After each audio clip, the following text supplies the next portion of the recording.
Good evening बच्चों। देखो बच्चों, सबसे पहले तो आप सभी को आज के दीपावली के पावन पर्व की हार्दिक शुभकामनाएं। माँ लक्ष्मी आपकी सभी मनोकामनाओं को पूरा करे, आप यूं ही दिन ब दिन उन्नति प्रगति करते रहे। इसी के साथ अपनी आज की क्लास अपने स्टार्ट करते हैं। देखो भैया, अपने जो लास्ट क्लास थी उसमें अपने इस चैप्टर की 2 क्लासें अपने हो चुकी है।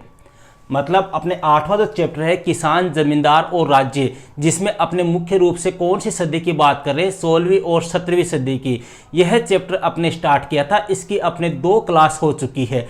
आज अपने इसी चैप्टर की तीसरी क्लास स्टार्ट करने जा रहे हैं, जो काफ़ी महत्वपूर्ण है। आज आपको ओनली 2 ही टॉपिक कराऊंगा मैं। कृषि समाज में महिलाओं की स्थिति। देखो, सीधा सा क्वेश्चन पूछा जाता है कि 16वीं 17वीं सदी में या इस समय कौन सा साम्राज्य था, मुगल साम्राज्य था। तो सीधा क्वेश्चन आता है, मुगल साम्राज्य में महिलाओं की स्थिति कृषि के अंदर किस प्रकार की थी।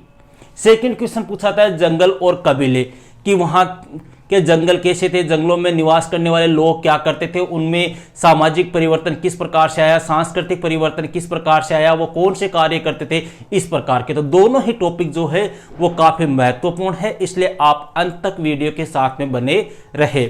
लेकिन क्लास स्टार्ट करने से पहले आज का क्वेश्चन जो आपके बोर्ड एग्जाम में पूछा हुआ है कि अकबर का शासनकाल कब से कब तक था। मतलब अकबर जो था मुगल साम्राज्य का शासक जो था, सबसे महान एक प्रकार से कहे मुगल सम्राटों की गिनती में आते हैं। तो इन्होंने कब से कब तक शासन किया था। हुमायूं का पुत्र था ये, ठीक है। तो आपको इसका शासनकाल जो है वो कमेंट बॉक्स में बताना है। अब स्टार्ट करते हैं भैया अपने क्लास। देखो, कृषि समाज में महिलाओं की स्थिति, मतलब 16वीं 17वीं सदी में महिलाओं की क्या स्थिति थी कृषि समाज में। देखो, समाज कैसा था, कृषि प्रधान था। तो महिलाएं जो होती थी भैया, वो पुरुषों के साथ खेतों में बराबर काम करती थी। मतलब इस समय की जो महिलाएं थी वो पुरुषों के साथ कंधे से कंधा मिलाकर बराबर काम करती थी। ये नहीं कि घरों में बैठ जाए, पुरुषों के साथ में बराबर का काम करती थी। कहां पर, खेतों में। क्या काम करती थी वो देखते। देखो, पुरुष तो क्या करते, खेत को जोतते या हल चलाते। अब बाकी काम बचा क्या, बुआई का है, निराई है, कटाई है, फसल से दाना निकालना है। ये सारे काम जो है वो कौन करती थी, खेती से संबंधित महिलाओं के द्वारा की जाती थी। इस कारण कहा गया है कि महिलाएं जो है वो पुरुषों के साथ कंधे से कंधा मिलाकर बराबर काम करती थी। इसके अलावा महिलाएं दस्तकारी से संबंधित कार्य, से सूत काटना है, बर्तन बनाने के लिए मिट्टी को साफ करना है, मिट्टी को गूंथना है, इस प्रकार के कार्य जो है वो भी किसके द्वारा किए जाते थे, महिलाओं के द्वारा। ये काम तो करती ही करती थी। इसके अलावा जो घरेलू कार्य थे, खाना बनाना वगैरह, कपड़े वगैरह, ये कार्य भी महिलाओं के द्वारा किए जाते थे। तो एक प्रकार से अपने कहें कि महिलाएं जो है वो पुरुषों के बराबर कार्य करती थी। देखो आगे, लेकिन पश्चिमी भारत महिलाओं के ऊपर देखो कुछ क्षेत्रों में एक प्रकार से कुछ समय के लिए पर एक पाबंदी भी होती थी। जैसे अपने पश्चिमी भारत की बात करें, पश्चिमी भारत कौन सा हो गया भी आपने, जैसे राजस्थान है, अपने गुजरात है, महाराष्ट्र है, इस साइड का जो क्षेत्र है, ठीक है। यहां पर देखो क्या था, राजस्वला के दौरान महिलाओं को, मतलब जो मासिक पीरियड टाइम होता है उसके समय महिलाओं को हल और खुमार का चाक छूने की मनाही थी। मतलब जब महिलाओं के पीरियड टाइम होता है, मासिक धर्म का जब टाइम होता है, उस समय पश्चिमी भारत में महिलाएं जो थी वो एक तो कुम्हार का चाक और दूसरा क्या, हल, इनको हाथ नहीं लगाती। मतलब 5 से 7 दिन। इसके अलावा बंगाल में भी एक सिस्टम था। बंगाल में मासिक धर्म के समय महिलाएं पान के बागानों में नहीं घुसती थी। मतलब जो पान के बगीचे होते थे, पान के जो बागान होते थे, वहां पर महिलाओं की एंट्री नहीं थी। कब, मासिक धर्म के समय, ठीक है।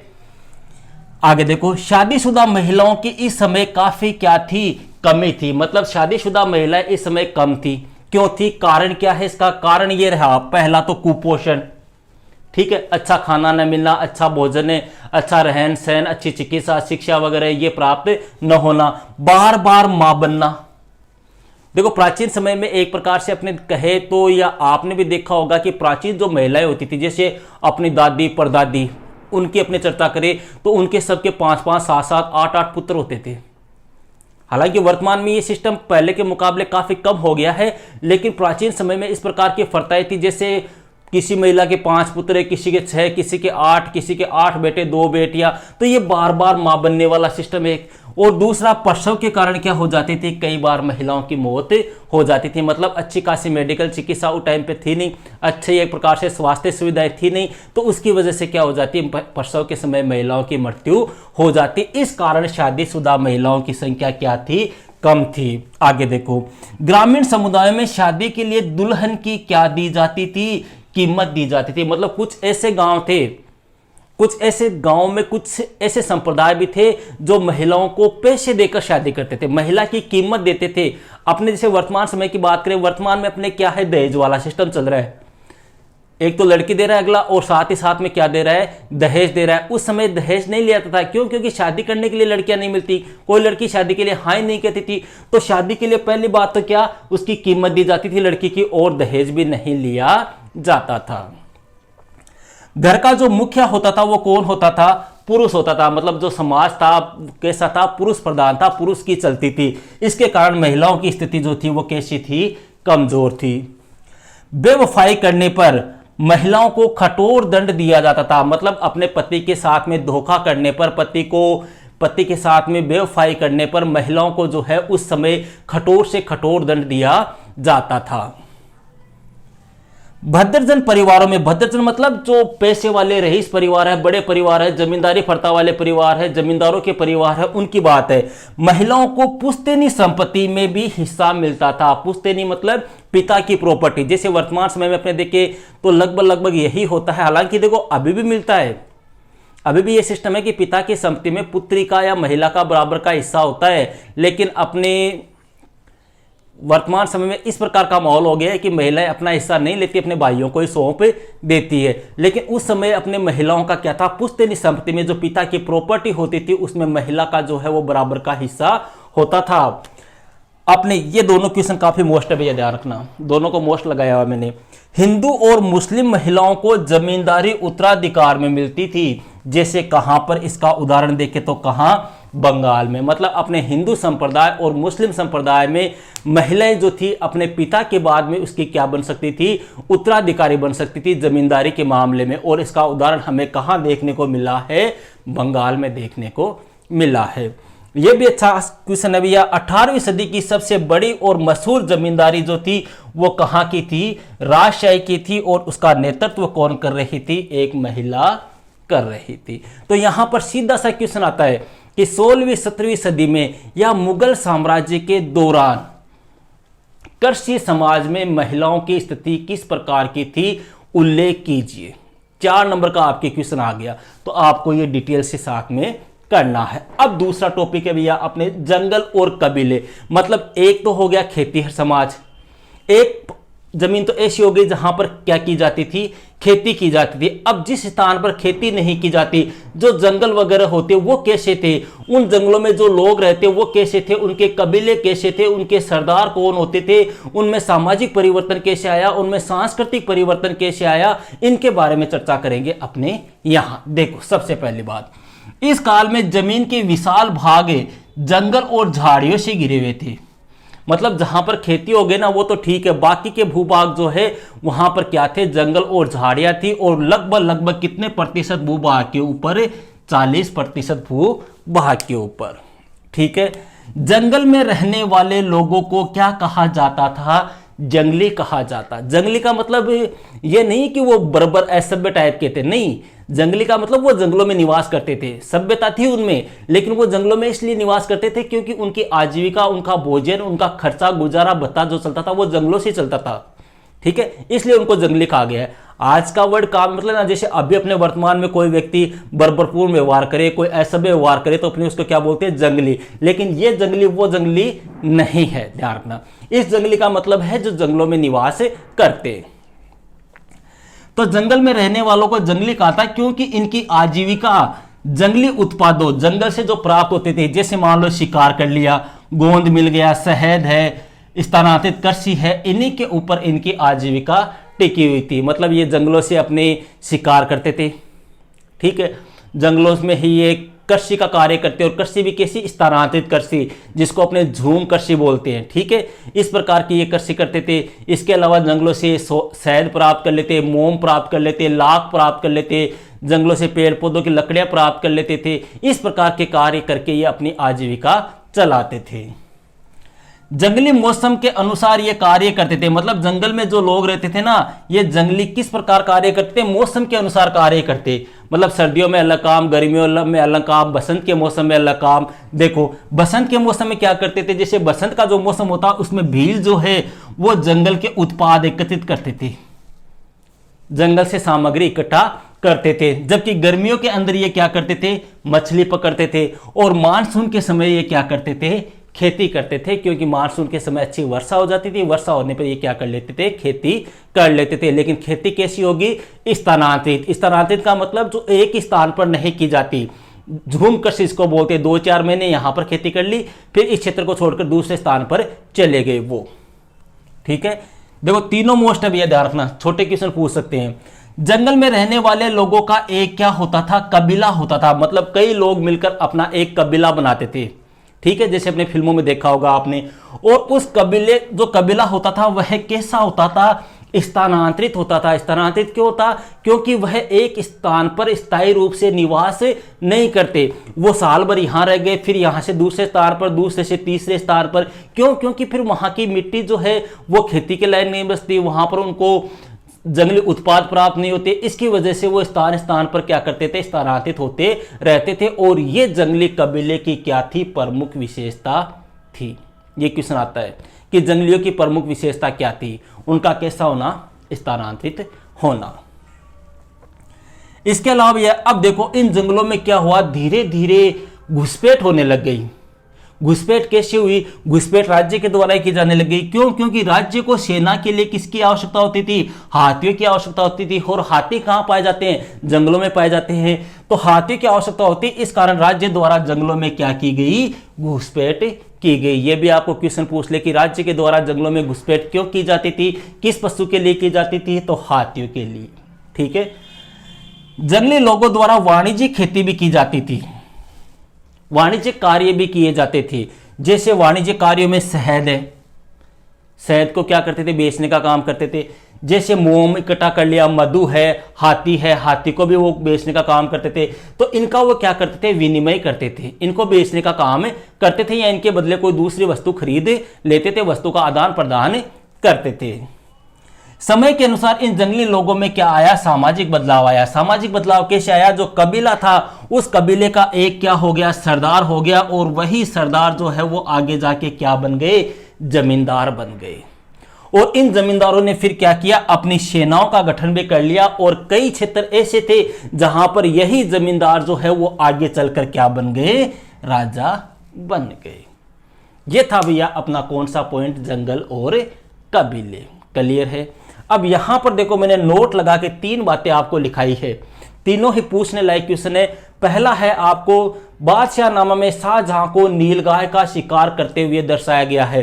तो सीधा सा क्वेश्चन आपको पूछ सकते हैं कि शाहजहां कौन था, अपने अकबर का पोता या अपने कहे जहांगीर का बेटा, जिसने ताजमहल बनवाया था आगरा में अपनी पत्नी मुमताज महल की याद में, वह था शाहजहां। और इसका उल्लेख जो है वो कौन सी रचना में है, बादशाह नामक जो रचना है उसमें शाहजहां के बारे में जानकारी मिलती है। इसी रचना में यह कहा गया है कि शाहजहां ने किसका शिकार किया था, नीलगाय का। अब आपको क्वेश्चन ये पूछते हैं, देखो शाहजहां को नीलगाय का शिकार करते हुए किस पुस्तक में दर्शाया गया है, तो पुस्तक का क्या नाम हो गया, बादशाहनामा। या बादशाह नामक रचना में किस मुगल शासक को नीलगाय का शिकार करते हुए दर्शाया गया है, तो कौन हो गया, शाहजहां। दूसरा पॉइंट है भैया परगना। देखो परगना क्या होता है, मुगल काल जो था उस मुगल काल में एक प्रशासनिक प्रमंडल होता था। प्रमंडल का मतलब वर्तमान समय में अपने जो जिला होता है इस जिले के समान होता था क्या, परगना। एक रचना है, बंगाली कविता है जिसका नाम है चंडी मंगल, किसके द्वारा लिखी गई है, मुकुंद राम चक्रवर्ती के द्वारा लिखी गई है, बंगाली में लिखी गई है। और इसमें किसका उल्लेख किया गया है, जंगलों का उल्लेख किया गया है। ये तीनों आपको ध्यान रखनी है। पहले आपको ये लिखा देता हूं, आप हेडिंग लगाओ, कृषि समाज में महिलाओं की स्थिति, और लिखो इसमें भैया थोड़ा स्पीड से लिखो,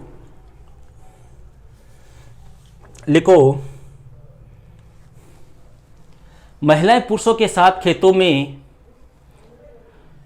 कंधे से कंधा मिलाकर बराबर काम करती थी।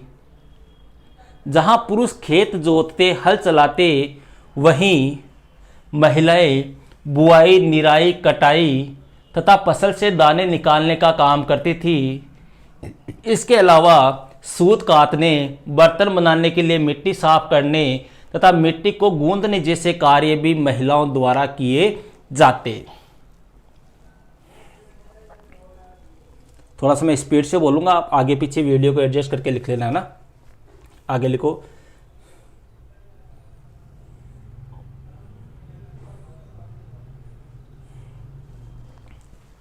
आगे लिखो। पश्चिम भारत में राजस्वला के दौरान महिलाओं को हल और कुम्हार का चाक छूने की इजाजत नहीं थी। इसी प्रकार बंगाल में भी मासिक धर्म के समय महिलाओं को पान के बागानों में जाने की इजाजत नहीं थी। इस दौरान शादीशुदा महिलाओं की काफी कमी थी, क्योंकि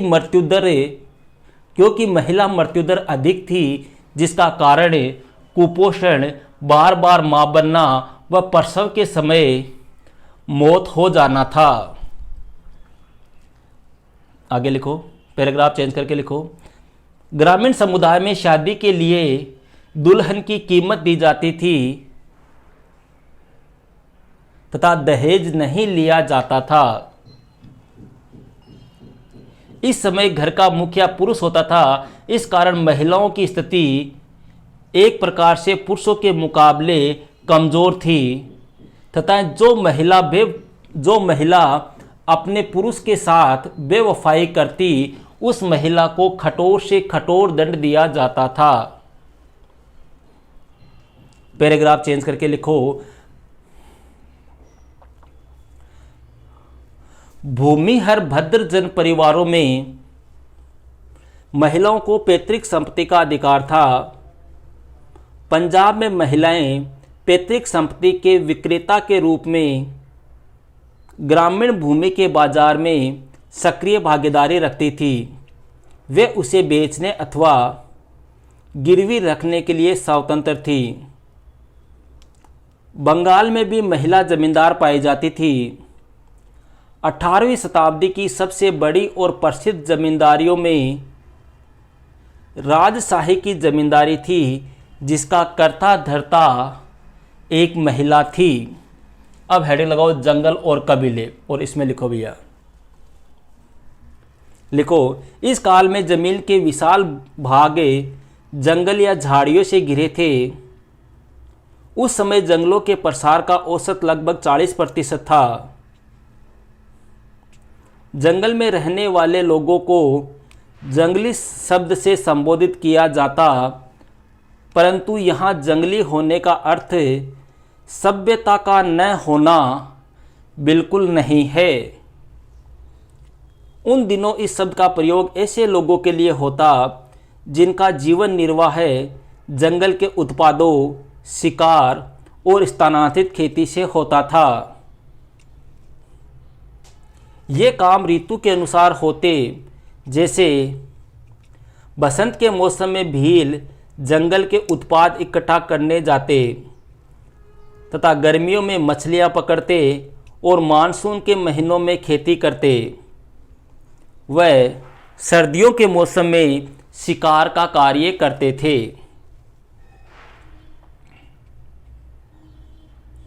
जंगल में रहने वाले कबीलों की एक प्रमुख विशेषता यह थी कि वे एक स्थान से दूसरे स्थान पर घूमते रहते, अर्थात स्थायी रूप से निवास नहीं करते थे। फिर इसी में हेडिंग लगा लो एक छोटी सी, जंगलों में घुसपैठ, ठीक है। और इसमें लिखो, जंगलों में बाहरी शक्तियां कई प्रकार से प्रवेश करती थी, जैसे राज्य को सेना के लिए हाथियों की आवश्यकता होती थी, इसलिए जंगलवासियों से ली जाने वाली पेशकश में प्राय हाथी भी शामिल होते थे।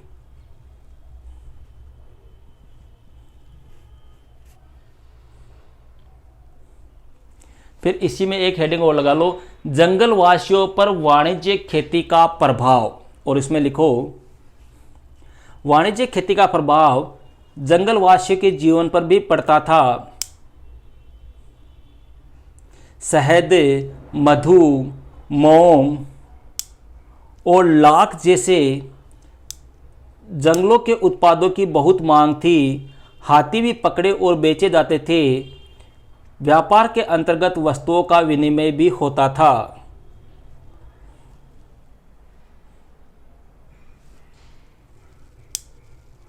फिर वापस पैराग्राफ चेंज करके लिखो, समय के अनुसार इन जंगली लोगों में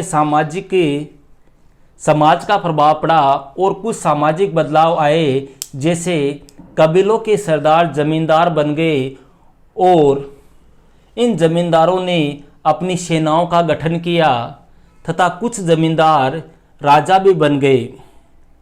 ठीक है, ये आपका पूरा हो गया। अब ये 3 पॉइंट है, इनको नोट लगा के आप ऐसा का ऐसा कॉपी में उतार लो। ओके भैया, तो मिलते हैं नेक्स्ट वीडियो में नेक्स्ट टॉपिक के साथ। एक बार पुनः आप सभी को अपने चैनल एम के स्ट्रिक्ट क्लासेज की ओर से दीपावली की हार्दिक शुभकामनाएं। That's all.